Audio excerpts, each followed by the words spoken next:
നമസ്കാരം, ഞാൻ അഡ്വക്കേറ്റ് വീണ എസ് ബാബു. ഇന്ന് നമ്മൾ എഗ്രിമെൻറ്റും കോൺട്രാക്റ്റും തമ്മിലുള്ള വ്യത്യാസമാണ് മനസ്സിലാക്കാൻ പോകുന്നത്. ഒരു എഗ്രിമെൻ്റ് എന്ന് പറഞ്ഞാൽ രണ്ട് പാർട്ടികൾ വേണം. ഒരു പ്രോമിസും ഉണ്ടായാൽ നടന്നു കഴിഞ്ഞാൽ അത് അവിടെ എഗ്രിമെൻ്റ് ആകുന്നു. എന്നാൽ ഇത് എൻഫോഴ്സ് ചെയ്യുന്ന ഒരു ലോ വഴി എങ്കിലത് കോൺട്രാക്റ്റ് ആക്കും. ഏറ്റവും സിമ്പിളായിട്ട് പറഞ്ഞാൽ, നിങ്ങളൊരു ചായ കുടിക്കാൻ പോകുന്നു. കൂട്ടത്തിൽ ഒരാളെ കൂടെ നിങ്ങൾ ക്ഷണിക്കുന്നു. അവരത് അക്സെപ്റ്റ് ചെയ്യുകയും ചെയ്യുന്നു. ഇതാണ് ഒരു എഗ്രിമെൻ്റ്.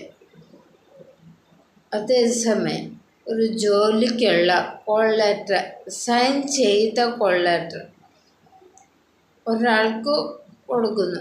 അതവിടെ എന്താകുന്നു? ഒരു കോൺട്രാക്റ്റ് ആകുന്നു. അപ്പം എല്ലാ കോൺട്രാക്റ്റുകളും എഗ്രിമെൻ്റ് അല്ല.